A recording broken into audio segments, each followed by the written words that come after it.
Welcome back, and what we're going to do now is taking a little video presentation on our topic. So let's roll, guys.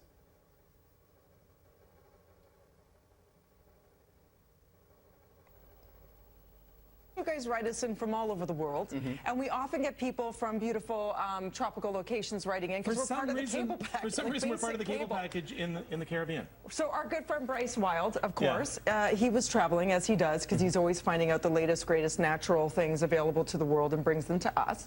And so he was in St. Lucia, Winston, yeah? Yeah. And so, do you know the story? For the confirmation. Don't come to me. Do you know the root of the story? Apparently, there's a video. He met up with, I believe, the cab driver, and he sent us back a welcome from one of our biggest fans in St. Lucia. Okay, just landed in St. Lucia. Craziest thing, guys. Kevin, Dina, and the rest of the BT crew. We have here my drivers taking us to our hotel property. One of your #1 fans, Miguel. Miguel, tell them how much you love them. Nous aimons tellement. Moi, sur les 7 lycées, navigué breakfast television depuis 2010. And that's Frank, moi aimons tellement. Nous aimons toujours qu'à veiller. I think that is Creole.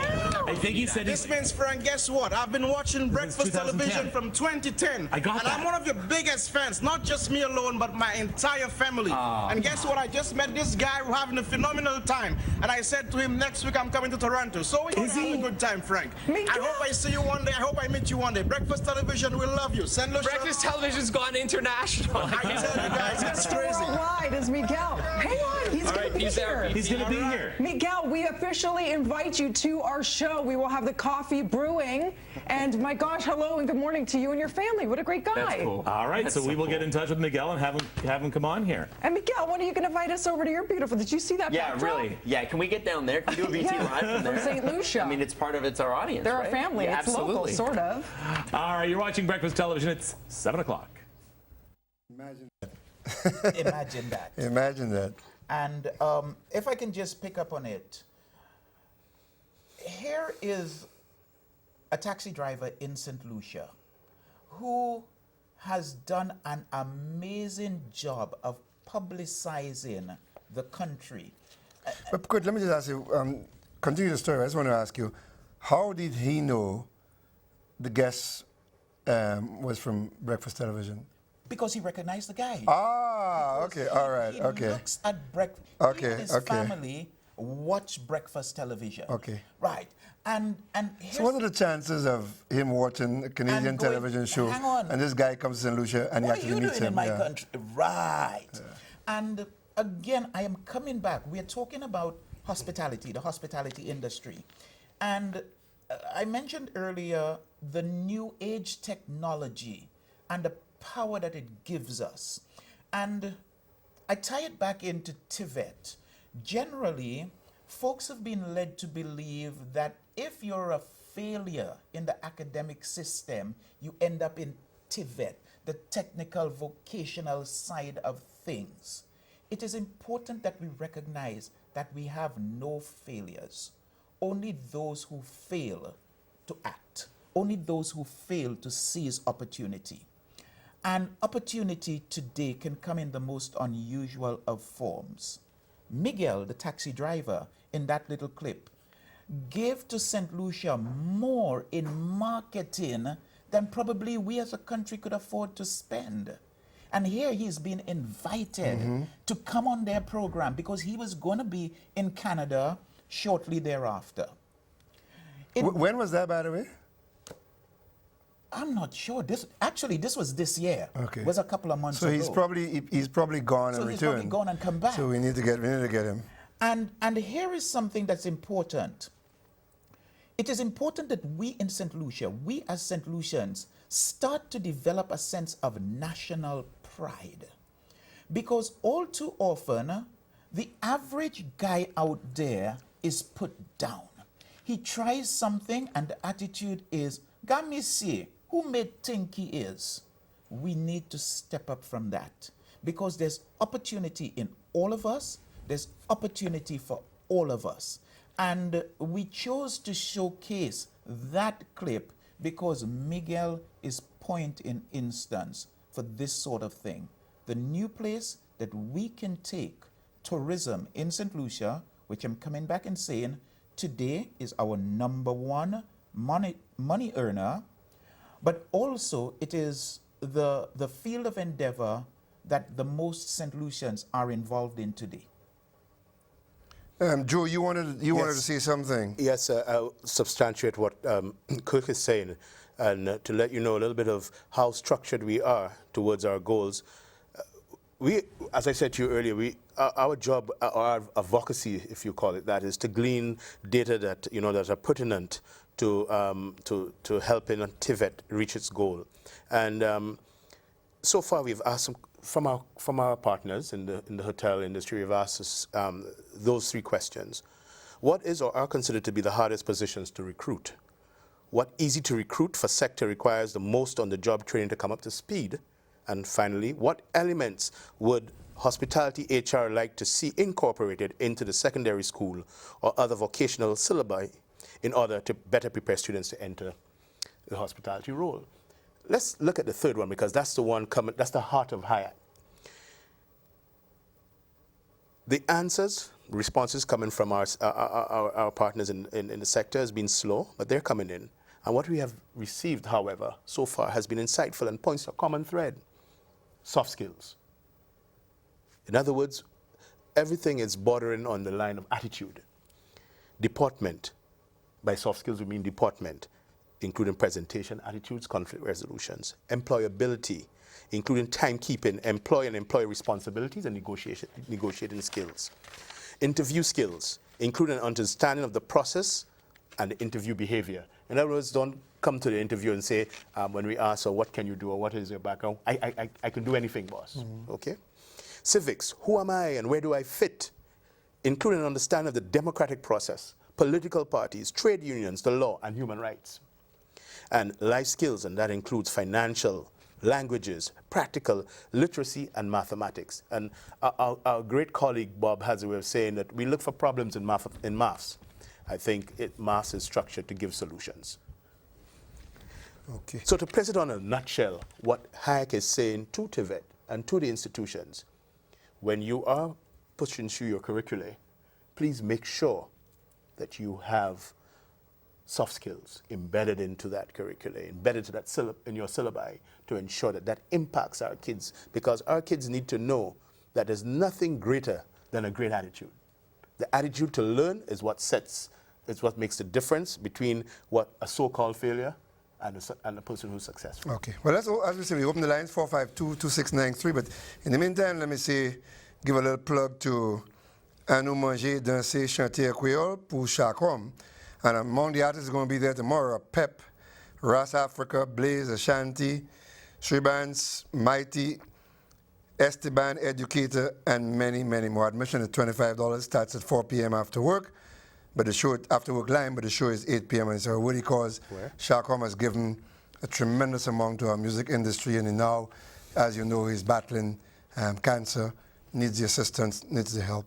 We look forward to assisting you. And I have a comment from an industry worker. He says, I'm hearing these 2 gentlemen sound all well and good, but it's not as easy to make it in the hospitality sector. The big fish are eating up the small fish. Hotels are now selling their own tours, doing their own photography, which Kirk knows about, and their own transfers. That is why, and he says I should call his name, Frank depends solely on the travel website and reviews from guests, because there are too many stumbling blocks in the country. Any comments on that? Frank, thank you very much for that comment, and it is so true. And for society to be successful and not descend into anarchy, it is important that we have good governance and strong governance. It is why in developing a country, government must not only represent the wants of the big, but also must represent the needs of the little. And we are hoping that this government and governments going forward will do exactly that. So, valid point. Very valid point. Okay. I think if we even go beyond that, the truth is, and I spoke about anarchy, I'm going to come to Bob Marley, who says, a hungry man is an angry man. And if the average small entrepreneur is not allowed to survive, he's going to be hungry. He's going to be angry. And then problems will exist in the system. We looked at the taxi driver a little while ago, and we were talking about soft skills. You know, these are the things which start out from home. Look at his deportment. Look at his dress. Look at his language. My friend Bryce is having a phenomenal time in St. Lucia. Frank just made mention of the online services. In St. Lucia, many of us, small entrepreneurs, myself included, can't seem to find traction locally. But you get on TripAdvisor and guests are saying what a wonderful time they're having. The system must also embrace small entrepreneurs. The young ones coming out as well who've got ideas. The system must help nurture them. And the truth is, today, visitors are saying more than ever that they want unique cultural experiences as offered by locals, as opposed to, for instance, resorts. It's important now that we start to find ways of marrying the two for the benefit of all. Those are my thoughts. Okay, 452-2693 if you want to call and chat with us, ask a question, make a comment. You've heard a couple have made. Let me just a launch that took place again. Good for our sports, good for our tourism as well. The Veterans Tournament, which was had a press launch on 2 nights ago. It was excellent. The CEO, Alvin Malakan, and if you want to know a little about it, go on to their Facebook, Veteran Sports Incorporated. There's a Facebook page. You can get it there. We're hoping to have Mr. Malakan on the show sometime. We can talk about it. But that's another area where the tourism product can really be sold. You know, the skill sets of those veterans, something. They've done it, been there, done it, and they can sell the country in a way that. But I want to ask you, you raised, Kirk, this whole question of deportment, and Joe touched on it as well. We are fast becoming a society where we believe because we have a right to do something that we ought to do it. So you have a right to put 1 million tattoos on you, let's do it. You have a right to pierce every part of your body, let's do it.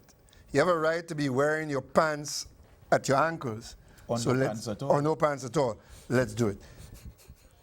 But the employer too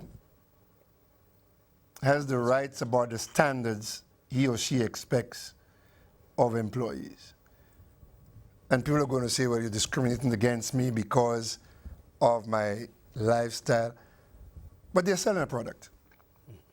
That product requires a certain level of a number of things. What's your take about our young people who believe that, but that's my right, if I want to dress like that, why? What you're interested in is my level of expertise, not how I dress. How do you respond to that? Well, go on, Joe.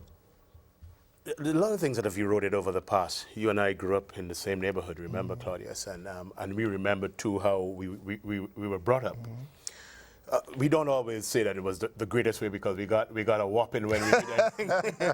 But, you know, looking back at it, we had seen certain things that represented civics as we speak. The Girl Guides, the Boy Scouts, the Cadets, the Corps, and a lot of other social institutions and organizations that made life seemingly a happy one as we were growing up. We gleaned, Just hold that point, Joe, we have a call. Good afternoon, thanks for calling. Hello? Hello. Hi, good afternoon. And the gentleman with you? Good afternoon. A special good afternoon. Bonne journée, Kéol. Bonjour. Bonjour, Créole. Bonjour, Créole. Après-midi. Il après-midi. Après-midi, actuellement, oui. Anyway, you said we are important in St. Lucia. In other words, nous important. Oui, ça c'est bon parole. Mais qui côté importance nous ni et puis les mamans nous tellement désagréables en pays maman pas capable connaître qui manière pour parler ba ish pas connaître qui manière pour répondre maman. C'est pas comme ça nous te connaître li. It was not like that before. Well, that's the very question we're just asking now. When you are on the road, good morning, miss. Good morning, madam. Good morning, auntie. Good morning, nurse. Good morning, my teacher. The grown-ups, good morning, Mr. So-and-so, if you know their names. And where are we heading to as important people today with our young kids and the young mothers?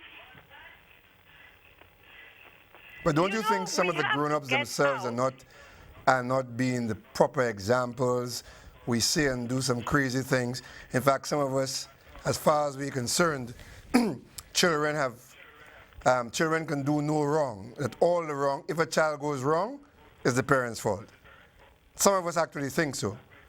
I think we need to open a school for the young mothers. No, but what about a school for the older people who say some of the foolish things that we do? Mr. Francis, we have old people in St. Lucia now. No, not old, but the older. You have there. Can I just chime in a little bit? We very often speak about the problems. I think that it will be great if we start speaking about solutions. So, ma'am, I hear you and I agree with you. And here is what I would like to propose. Today, for the rest of today, just for today, when we go out, let us all agree that we are going to greet someone pleasantly. Good afternoon, sir. Good afternoon, ma'am. And how are you doing? Lovely to see you, and I hope you have a great weekend and a bon journée créole. The truth is, we can complain about the problems, but it is not sufficient. We must go the step beyond, and we must be the advocators, the practitioners of what we are advocating. We would like to see better. And, ma'am, I heard you about the growing up. The good morning, sir. The good morning, ma'am. The truth is, some of us were fortunate to have gotten that instilled in us. Many others were unfortunate to not have gotten it.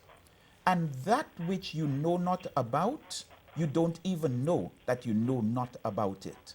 So it is for those of us who are aware to share with the others a different reality, an alternate reality. This is one of the ways that I think we will make St. Lucia better. Another thing too, in terms of, instead of always knocking each other tete-a-tete and always arguing about issues, can we not once for once come into collaboration to agree to disagree on issues that and solutions to issues that can take us one step further? Because certainly it seems that people measure issues or believe that they can have solutions to issues on the basis of their status. I think there's a general way of analyzing things, and it comes through discussion. But you see, Joe, the thing too is, for me, I think we make too many excuses for young people. Okay? This idea that because, and I use the word advisor, it is ghetto. This idea that you lived in a ghetto, so you come up with a ghetto mentality. That's crap. And I don't like to use myself as an example, but there are a lot of us, but just to show you something. I was born in George Charles Boulevard in Marcia. And we moved to Conway. What does it tell you? Mm-hmm. What does it tell you that you moved from Marcia to Conway? Was that considered, Claudius, back then a step up or a step down? That was a step up. That's the point I'm making to you. That was a step up. Wow. Moved from Marshall Boulevard to George Charles Boulevard. Yeah. Because we were moving on up, as George Jefferson would say. Yeah. And so I get it that times have changed. Yeah. I get it that a number of things have changed. But I don't get it that children are never wrong. I don't get it. Yeah. Claudius. That that a child gets pregnant at 12 years old and it's automatically the parent's fault. I don't always get that. Well, but whilst Claudia said it may not automatically be the parent's fault, but sometimes when you do the research, you'll find that the person that impregnated that child is probably between 40 and 60 Well, years that's old. it, and let's deal with that person. Because we talk about teenage pregnancy in St. Lucia as if it's a new phenomenon. Teenage pregnancy has always been the case in St. Lucia. From our mothers and our grandmothers, they were getting pregnant at teen. The difference was attitude. Claudius. God, Brother Cyril, geography teacher at St. Mary's College. Right, God bless his soul, would always tell us in geography, sex is the cheapest form of recreation. As a consequence, there's going to be teenage pregnancy if measures aren't taken to address it. Now, what are we doing within our society to show to a young person with raging hormones an alternative? The results of that teenage pregnancy and how it retards your growth and Absolutely. development. I'm with you. I'm with you. Right. I'm Again, simply I'm saying talking that about solutions. we are, for example, a society of hypocrites. Let me give another example. Agreed. Let me give another example. Julian Assange is holed up in the Ecuadorian embassy for how many years now? 5 years? But he's facing charges of rape. Have you heard one newspaper or radio journalist or television journalist speak about that? But you know why? Because at the same time he's holed up there, he's shafting a whole bunch of politicians with the emails. So for them, the rape is secondary, that it's about the email. Nobody's talking about that. Have you heard any of the people in St. Lucia who crucify politicians so badly say anything about Donald Trump? Same hypocrite guys who talk about it all the time. Now, I tend not to talk about those things, but I will very shortly because I have a few things to say. But the point I'm making is we want to hold certain people accountable. But when their own kind in a different place, they find excuses. So we talk about politicians and journalists. Clinton Reynolds is doing a whole bunch of foolishness as a journalist, representing St. Lucia overseas when he's not even paid his dues in St. Lucia, and nobody says anything about it. But if a politician were to talk about him, the very same press would talk about a politician. That's the double standards I'm talking about.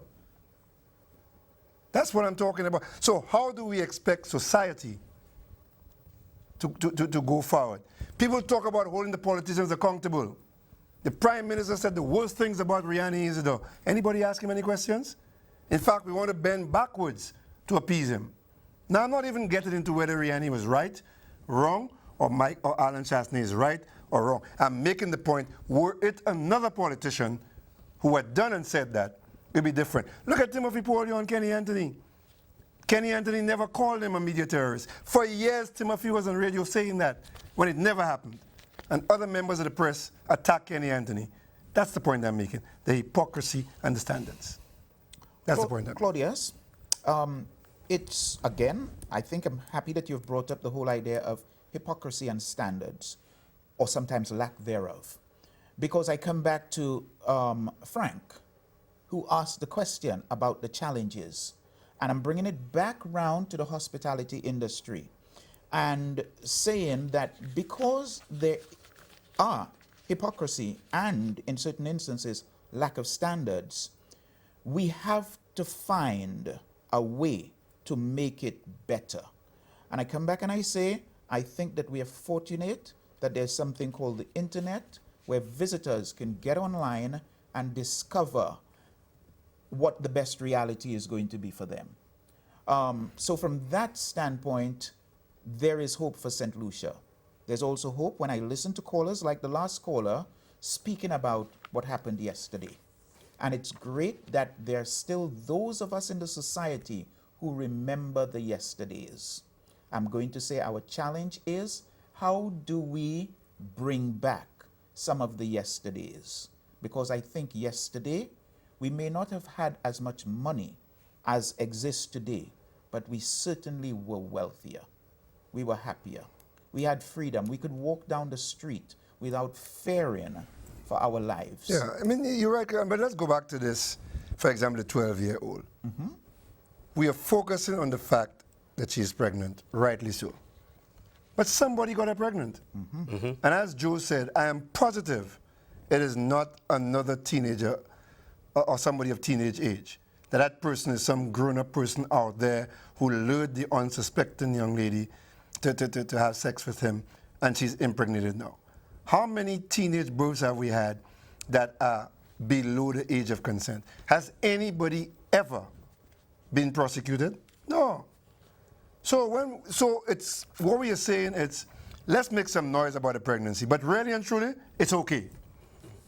The biggest noise you can make about a young 12-year-old getting pregnant is to prosecute the person who made her pregnant. That's the biggest statement you can make.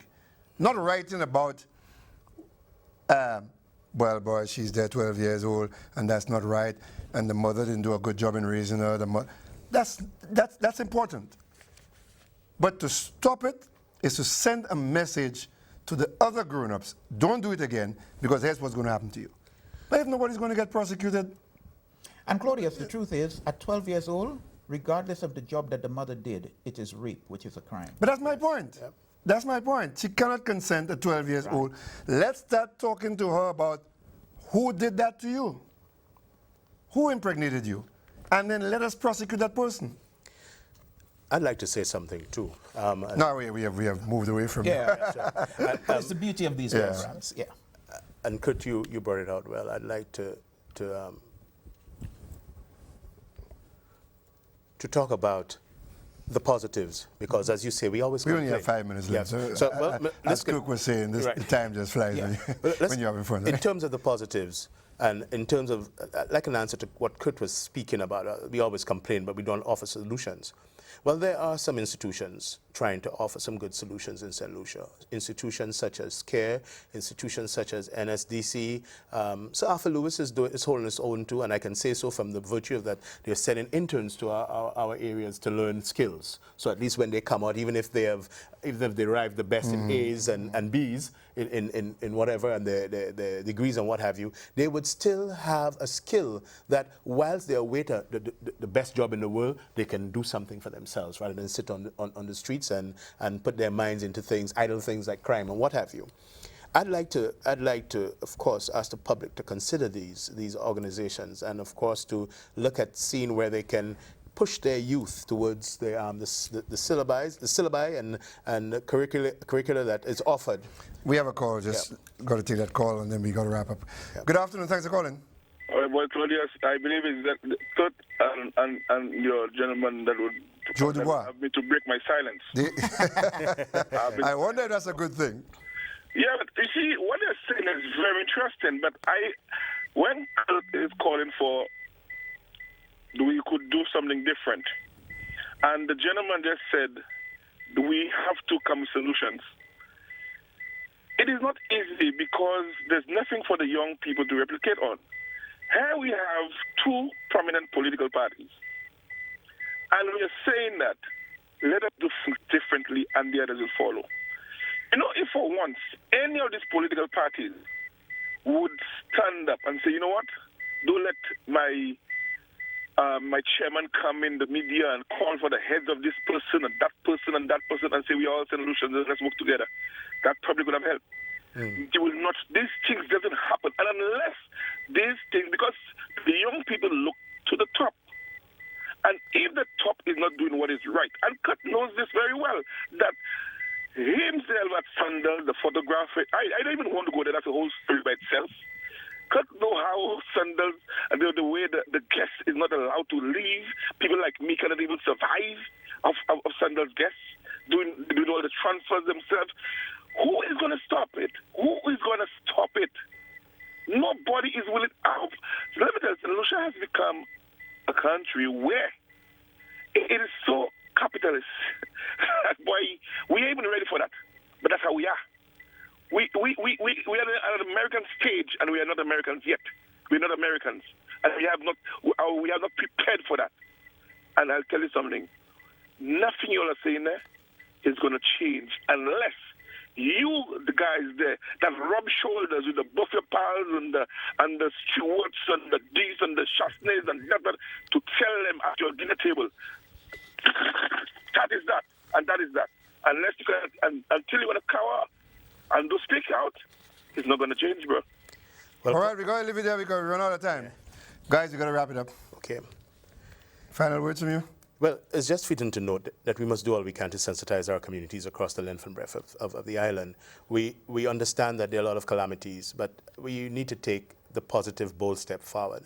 And instead of having to relive the calamities and the problems, find solutions for them. We need to collaborate. We need to discuss. And this is the reason why we are here, to open discussions with communities and to open discussion with organizations so that we can be one voice trying to change the inequities. Because if we do that, I'm sure St. Lucia would be a better place. Right. Kirk? I would like to thank the public for listening in. I would like to thank those who called in, sent emails, etc. for your contributions. HIAC is about making St. Lucia better for all of us. From the employee level, there is phenomenal opportunity. And I encourage the public to continue to voice your concerns, because these concerns will go into forming a better St. Lucia, starting out within the education system, but also going into the informal areas. So together, working as a unit, we will develop St. Lucia into being a much better place for us, our children, and our grandchildren too. Thank you. Right, let me just close off by saying the kind of society we are. 2 nights ago, a young girl was shot in the head. 5 years earlier, her older brother was shot on the same street and killed. The ambulance which arrived on the scene of the young lady's demise, one of the attendants on the ambulance was her older brother. Imagine the trauma that you're leaving the fire station to go and attend to a call, and when you get there, you see your sister with her head blown off. But think about that, St. Lucia, for a minute. This young lady was killed mere meters from a police patrol on Chaussee Road. It tells you the callous nature of our society now. That they know that there are 2 police officers around the corner armed with sophisticated machine guns, and they are prepared to still shoot somebody and drive onto that very same Chaussee Road where the police are, knowing they can take on the police. That's the kind of society we have. Before you wait in some darkness and try and do your thing and move on. Today, we don't care. 10 o'clock. 10 o'clock is early. That's early. This young girl was killed. And everybody's going to say, well, that's the way she lived and she should have expected to die that way. That's even beside the point. The point is, we have become a society that doesn't care. We don't care much about law and order anymore. And perhaps, as Frank said, if we see the higher-ups doing it, it's okay for us to do it. But I am amazed at the brazen nature of that shooting 2 nights ago, mere meters from a police patrol armed to the teeth. Think about it, St. Lucia. Think about where we're headed. Let me thank my 2 guests, Kirk Elliott and Joe Dubois, for being here. Yeah. Thank you very much. Thank Bob for organizing this. And thanks to those of you who called, who texted, or in any other way participated. Thanks to our sponsors, all of you, Busby and the rest of them who took care of the radio, the television, and Lady J, who took care of the radio, our webmaster, who took care of the internet, my executive producer, Valerie Albert Favre, Claudius Francis saying, have a happy Journée Creole. Have a happy Creole weekend. Enjoy yourselves without overdoing it. And join me again on Wednesday for another edition of Straight Up. Bye now. One fed good moon.